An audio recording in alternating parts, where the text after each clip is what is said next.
वळूयात पुढच्या आणखी एक महत्त्वाच्या बातमीकडे। संजय राऊतांनी प्रफुल्ल लोढा आणि गिरीश महाजनांचा फोटो ट्विट केलाय। प्रफुल्ल लोढांवर हनी ट्रॅपचा गुन्हा दाखल आहे। या फोटोचा सीबीआय मार्फत खरं तर चौकशी होऊ द्या अशी मागणी राऊतांनी केली। दूध का दूध आणि पाणी का पाणी होईल असं देखील राऊत म्हणाले।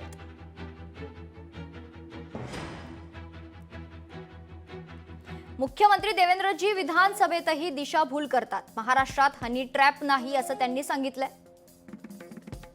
या एका फोटोची सीबीआय मार्फत चौकशी होऊ द्या अशी मागणी संजय राऊतांनी केली। दूध का दूध पाणी का पाणी होईल असं ट्विट देखील संजय राऊत यांनी केलंय। 4 मंत्री आणि अनेक अधिकारी अडकले आहेत। शिवसेनेतून फुटलेले 4 तरुण खासदार तेव्हा याच ट्रॅपमुळे पळाले।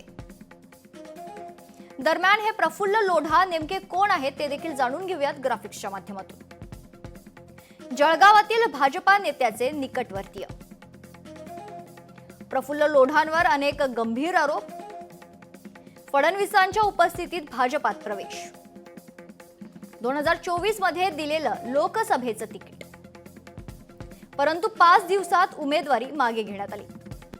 आता हनी ट्रॅप मध्ये अडकल्याचा दावा।